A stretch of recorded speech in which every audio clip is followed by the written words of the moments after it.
Hey guys, it's Kevin. This is my review for the series premiere for the latest FX miniseries, Fosse Verdon. This is episode 1, Life is a Cabaret. And of course, what this show is about is we center on the real-life Fosse and Verdon. We got Gwen Verdon and Bob Fosse. These two, one was a Broadway performer, one was a Broadway director, eventually a movie director as well, an Oscar-winning director, and it's basically following their very tumultuous relationship, how they collabed together, how they became a very dynamic duo in that sense, but also how Bob Fosse's sort of narcissism really did get the best of him and what this did to their relationship, and that's really all there is to say. And look, I'm not going to try to hide this at all. I was absolutely ecstatic for this series. I mean, the second that I heard that there was going to be a TV series about Bob Fosse and Gwen Verdon, I was pretty much on board since day one. Being the avid theater, fanatic that I am, someone that just absolutely loves anything that has to do with musical theater, I was absolutely hyped for this series, hearing the casting and things like that. I just could not be more excited for it. Also, All That Jazz, as you guys know, is one of my favorite movies, and that very much is sort of an autobiography of Bob Fosse. Even though Bob Fosse directed it, it's kind of complicated in that way. But either way, I was very excited to see the way this episode turned out. But because I know so much about these two, especially when it comes to Bob Fosse, I was prepared to be very critical. I was going to be as objective as I possibly can. And look, I will say this. Was this a perfect first episode? No. But if this is a good example, if this is any indication of what this show is going to be, they are definitely in very good hands. Because this was definitely a really great premiere. There's a lot I really did love about it overall. And I'm just going to get into it right now, starting off with the cast. And I'll just say right now, every single one of these actors are extraordinary. I think everyone really is giving the performance of their life here. But let's first talk about Sam Rockwell, an actor who, honestly, throughout these last few years, it's been kind of extraordinary. I remember 2 years ago, I was talking to my friends about how understated of an actor he is and how, he's always great, but no one really recognized him. And ever since he's gotten that Oscar, his career has finally taken off. And I have to say, I know we're only one episode in, but this is easily one of his best performances yet. He is completely transformed into someone like Bob Fosse, someone who's very demanding, someone who has a very specific eye of what he wants and things like that. But he also is someone who you can tell is very haunted by his past. And I think Rockwell just embodied all of that so well here. You can tell this is a guy who is so dedicated to his craft, and he will do anything he can to make sure that his project turns out the best that it possibly can. But at the same time, he also knows, that it might not be perfect. And I like seeing those insecurities that he has and things like that. Just Rockwell, I think, just absolutely killed it in this first episode. I love what he did here. Some of the smaller moments, especially where he's just hearkening back to his childhood, was truly extraordinary, and I really love what he did in this show. And same when it comes to Michelle Williams, who, again, I know it's only one episode, but she has already completely won me over as Gwen Verdon. What I love about her portrayal of Gwen is mainly just how passive she really is. I mean, this is someone who, yeah, she is very quiet. She is very soft-spoken, but she gets Fosse. She understands who he is. And you can also see, though, that there are quite a few things that she is a bit upset about, and she has very much repressed. And I think Williams just handled that so well. Verdon's someone who, she's very nurturing. She's kind of like, when she's on set giving orders to people, Bob tends to be very demanding. He tends to be very direct. But Gwen, on the other hand, she is a lot more loving about it. She comes from a lot more of a sister-like place, and that's something that I really did enjoy about her here. I thought she definitely had some of the best moments throughout this entire first episode. I love what she ended up doing here, and the chemistry between these two is so well done. You can tell, obviously, that these two have years of history between each other, but you also do see the love that they really do have for one another, especially when it comes to Gwen, and I thought they handled that very well overall. I was very impressed by both of them. Again, I know we're only one episode in, but they are already knocking it out of the park, and I cannot wait to see what they're going to do from here on out, because they are absolutely fantastic. Aside from them, though, I still think there's a lot of really great talent here. Someone that absolutely impressed me was Kelly Barrett, who blew me away as Liza Minnelli. Now, I haven't seen her in a lot of stuff, really. I know she's had a few projects here and there. She was in a couple Broadway shows. Nothing that really got off the ground. After this first episode, though, I want to see her in something else like ASAP, because this was shockingly good. I mean, just from the moment she walked on screen, she had everything down pat, the mannerisms, the different sort of ways that, the cadence of Minnelli, she just had it all down. It almost felt like this was a relative of Liza Minnelli's. Like, this was someone who was related to her, if it was the real Liza Minnelli. This is taking method acting to a whole other level, and I was so impressed by what we got here. Again, especially the scenes where she's talking to Bob Fosse and things like that. I just thought she was absolutely incredible, and I couldn't believe what I saw from her. I actually watched Cabaret last week, and seeing her perform Mein Herr when she did, it was honestly like I wasn't watching an adaptation. Like, it felt like the exact same type of performance, and I thought she just did such a remarkable job here again. I haven't really seen her in much, but I hope this is not the last we see of her in this show, because she is absolutely a star, and I was so impressed by her. Aya Cash, I also thought was really great. It is fantastic to see her literally 1 week later after You're the Worst ends, already getting a new project. And again, I don't know if she's going to be in it very much, but I really did like the role she played here, essentially kind of playing the voice of reason, the person who is telling Gwen that, yeah, I know you love Bob, but here are all the things that he's doing wrong. And Gwen, I think, knows that, but at the same time, you can understand why she feels that way. And I think Aya Cash did such a great job here. I love what she did. Whoever is playing that unnamed director that, Fosse is hearkening back to, he's also fantastic. I don't know who he is, but he's fantastic as well. Norbert Leo Butz is great here. Everyone really does do an incredible job throughout this entire series, and I really can't just help but praise everyone here. Now, I want to get into the stuff that I really want to talk about this first episode. First off, the directing here is spectacular. And I mean, they definitely picked the right people to helm this show. You have Stephen Levenson and Thomas Kail, and these two are pretty much Broadway fanatics. I mean, I believe Stephen Levenson, he was involved in Dear Evan Hansen, and Thomas Kail was actually involved in both In the Heights and Hamilton, which coincidentally, Lin-Manuel Miranda is actually one of the producers of the show, so it makes sense why he would be on board. But these two did such a fantastic job. You can tell the love they have for the story, and I think they did a very good job with that. But the thing that I think they did even better is that they don't try to glamorize what happened. They don't try to make it act like, Bob Fosse was this great guy. They show that he did definitely have a lot of problems, that he wasn't really that great of a guy, but you also do see how much of a creative genius he was, and I think he did a very good job with that. The darkness of this first episode really looms over the entire thing, and I thought that was definitely very good, but also, of course, the theatrical aspect, that's definitely there too, and I really can't praise it enough when it comes to the way this show is directed.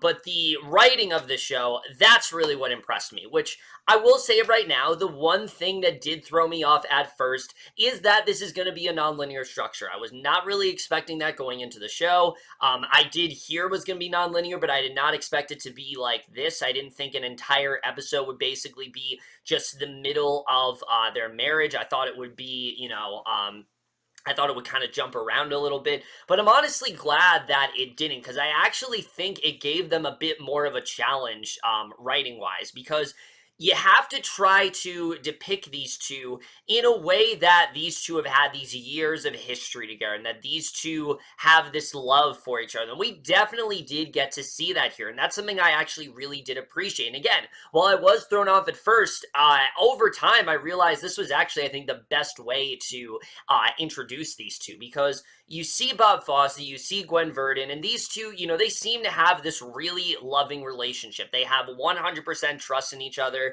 You know, we even see when Bob is doing Cabaret and no one else is really listening to him, Gwen is the one person that understands his vision. She gets where he's coming from. So you can understand why these two have this connection, but you also see that they clearly have had a lot of damage as well. There's been a lot of pitfalls. I mean, the biggest in this episode being, well, two things. The one of them being that, you know, Gwen's own show, Sweet Charity, the movie, she is not the lead in. And you can see that there's a part of her that is upset, but she's very much repressive. She's trying to put on this facade that she's okay because, you know, Fosse is so talented and things like that.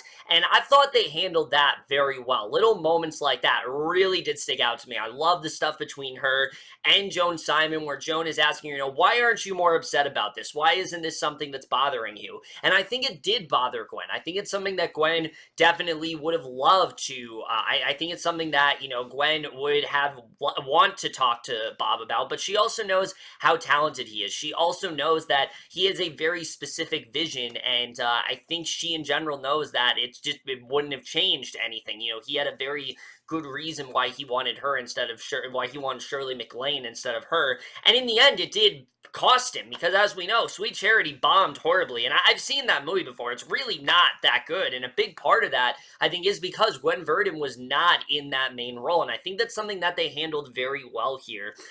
Knowing the sort of resentment that Gwen should have for Bob, the fact that she doesn't is actually very fascinating. It makes you wonder, why would she stay with him? Well, again, I think it's all about that creative relationship that they have. Those two just had such a good understanding of each other, and I think they very well showed that, yeah, things were very rough between. I mean, hell, in this episode alone, Bob is going behind her back. He's sleeping with another woman, but Gwen, you can tell she's kind of used to it. I mean, there's that moment when he first calls her down and she says, you know, am I going to be upset? You know, am I going to be happy when I come down to Berlin? And he straight up tells her, like, you know, why would you think that? So clearly he has done this for a long time, and I think they did a very good job with that. And again, even though we haven't really seen the relationship, we already feel like we understand these two, and I think they did such a great job with writing that here. It could have been very difficult to do, but I actually do think that the nonlinear structure actually benefited them and gave them more of a challenge. They could have approached this in a very straightforward way, but I like what we got here. And sure, you know, we already saw in the preview for next week, we're gonna see how, you know, Gwen and Bob met. But considering that we didn't see that yet, I think it was very effective the way it was portrayed here, and I actually really did enjoy what we got here overall. Something else I really did enjoy about this first episode is the individuality between these two. I mean, this episode, yeah, it was very focused on Fosse, seeing his childhood and things like that, but it did have stuff for Gwen as well. We'll get to that, but I do want to concentrate on Bob right now, because we did get to see a lot of what he's gone through. He clearly had a very harsh upbringing in terms of the director that he was working with was very demanding and things like that, and that's something I'm very excited to get into. You know, what is that really about? Who is this director? Is this just someone in his head that is constantly pushing him and makes him go constantly on edge and things like that? Or was this an actual director? Is this someone that Bob actually did work with? Now, I'm willing to bet that this was someone that he actually worked with, but I'm not ruling out the possibility that this is something that he's just haunted by, and that maybe the memories he's seeing didn't actually happen. It's just because he had such a harsh relationship with this, you know, choreographer, clearly, he is very much pushed to his limits in that way. And I think that is very well exhibited within that scene between him and Cypher, who, let me just say, Paul Reiser did such an excellent job in this first episode. I forgot to talk about him too. He was fantastic here. And what I really loved about those two was the contrast between them. You see Cy, and he is so focused on just creating the Hollywood musical. You know, he wants Cabaret to be just a fun, you know, lighthearted Broadway musical. The thing is, though, back then, that's not what sold. Back then, people didn't, you know, in the 1970s, people didn't want to see those kind of musicals anymore. And it's sad to see, and I like that they focused on that here, because, you know, in the 70s, musicals just were not selling as well, and that's why they got a lot more edgier. That's why they tried to appeal to modern times, and that's clearly what Fosse was trying trying to do. He understood that this needed to be more sophisticated, and that's why Cabaret was a hit while Sweet Charity wasn't, because Cabaret had a lot more darker themes to it, and I really did love the contrast between them, and I thought that was very well done. But the scene that struck me the most is when Sai is talking to Bob,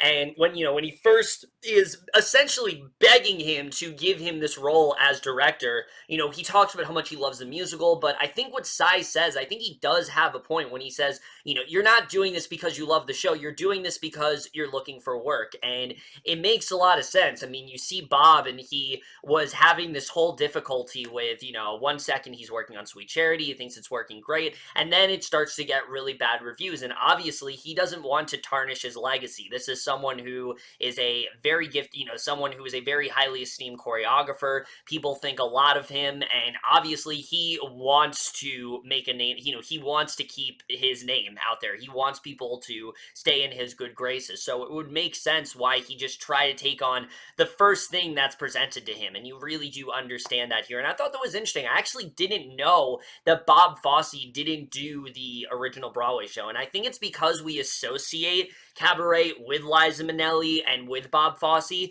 that I thought it was actually kind of cool that they showed that he's not the one who directed the Broadway show, and that's something I did not know about. I thought he at least did the choreography, but apparently he had no involvement in that, which I thought was interesting, and that's something else I am looking forward to with the show. I think there's going to be a lot of sort of trivia and things like that that I don't know about, and I think for people who aren't even fans of musical theater, I think they'll get something out of that too, and I definitely think they did a very good job with that. But again, a point I'm trying to make is I think they did a very good job with this characterization of Bob, someone who's constantly on edge, someone who is very much a perfectionist. I mean, you see how determined he is to make Cabaret the greatest thing he's ever created, and I mean, it definitely was one of his best projects. I do think All That Jazz is his masterpiece, but Cabaret is definitely still up there, and just seeing those bad reviews, I mean, you see that he wants to just jump off the balcony, but he knows he can't. He knows that he has to keep going. He knows that he has to keep working on something great, and I think they handled that very well here. I really love the characterization of Bob in this episode, and I'm excited to see where they end up going with that in future installments for sure. And then in terms of character development with Gwen, we did not get as much of that here. Like I said, besides the stuff with her and Joan Simon, we didn't see a lot with her, but I think it made sense. This episode, it was trying to focus on Bob. It was trying to focus on him trying to maintain his legacy and things like that. But again, it didn't completely rule out Gwen's point of view either. We still do get to see a lot of stuff with her. For example, the joke that Fosse is telling when he talks about how, he doesn't want to be called, Mr. Fosse, and he doesn't want to be called Mr. Verdon and things like that. That's not who he is. You can see that, sure, that's a joke, but you can also see this does kind of upset Gwen. It's something that, she even says, you've told this joke so many times, why do you insist on doing it? He clearly is trying to pass off something that probably isn't nearly as humorous, and he's doing it as a way to, again, keep people in his good graces. And you can see how this is sort of agitating Gwen. She doesn't want him to really do that, and I'm really looking forward to that moment where she just lets it loose and tells him, you need to stop. And we definitely do see that in the previews for sure, but in this time period at least, Gwen is, again, she's repressing a lot of what he's doing. She's trying to stay as calm as possible because she does still love Bob. She does still care about him, and I don't think that ever changed. I don't think there was a time where Gwen Verdon didn't care about Bob, and it's, again, because she understood his creativity. She understood where he was coming from, and those two were really, no one else understood Bob better than Gwen Verdon, and I think we definitely did see that here for sure. So yeah, all that stuff was great. I love the characterizations we got. I thought they definitely handled those two things very well. In terms of production design, I cannot praise this show enough. I mean, they went all out, and I have to say, them doing both Big Spender and Cabaret in one episode is crazy to see. I mean, that's a lot to pull off in one episode, but they very much did that here. And I mean, the musical performances and the actors they got, these are top-notch Broadway actors. And I got the music on iTunes. I think it's cool that they're doing their own sort of renditions of it, and they're not just, doing lip syncing. And again, it shows that when you have an actor doing their their own voice, it actually adds a lot to it. And I know there's a lot of biopics, Bohemian Rhapsody, that try to refrain from doing that. And I think this shows what happens when you get someone to do their own rendition of it. I didn't know who Kelly Barrett was really before this, but seeing her perform as Liza Minnelli, I thought was just so spot on, and I love what she was able to do. And sure, obviously the two have different vocal tones, but just the mannerisms and the different sort of, you know, the different ways she sings the song vocally. I mean, she had all of that down pat, and I can't be more impressed with her. And of course, Big Spender as well, I thought was also great. I love the way that was done. That whole scene was so well choreographed, and they just had that down so well.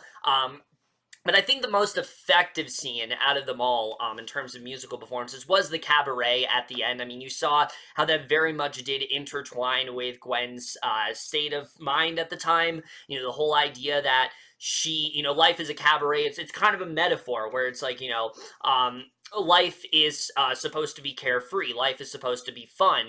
And it's, you know, it's sort of this inviting sort of thing. But similar to the cabaret, there's a lot of dark undertones. And I think she's really starting to see that with Bob. I think she's really starting to take Joan's advice, where she's realizing that, yeah, working with Bob, it can be a lot of fun, and she definitely does enjoy it, and she understands his creative input, and she likes getting to work on the set. But at the same time, he doesn't really let her do much. I mean, she's not co-directing it with him. She's not getting a producer credit. She's not really getting much of anything, and you can see how this is starting to have an effect on her. And again, the fact they're able to do this in just the span of one episode, I think is fantastic. A lesser show, if they were to do this, I wouldn't feel anything. But because of how great both the actors are, but especially the writing, it really does elevate the material here, and I really did love the way things ended.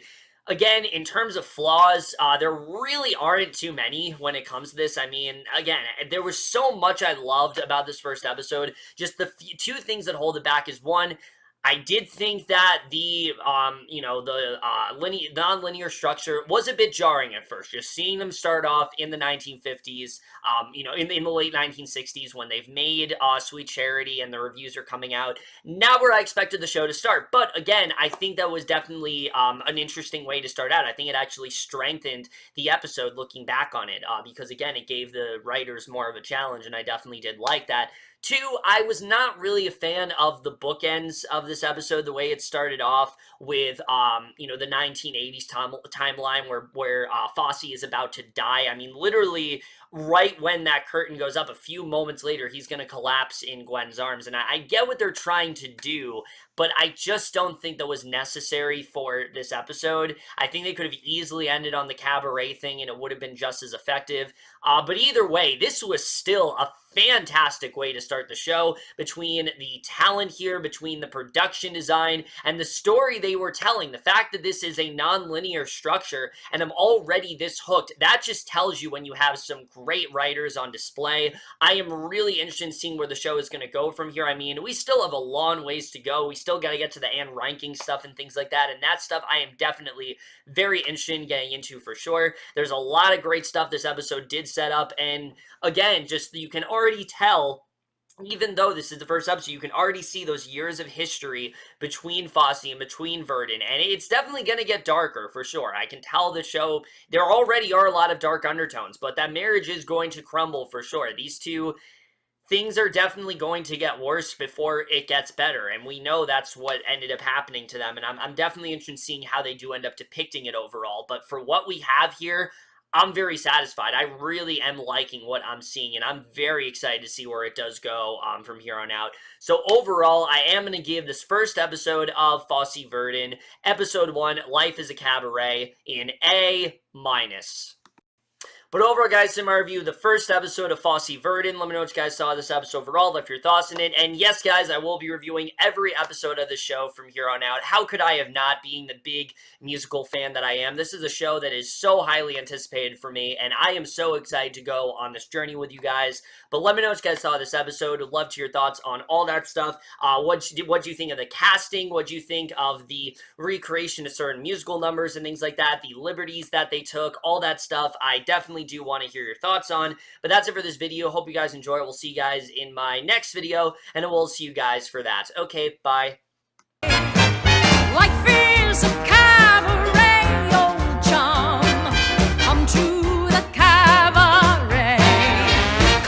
rest the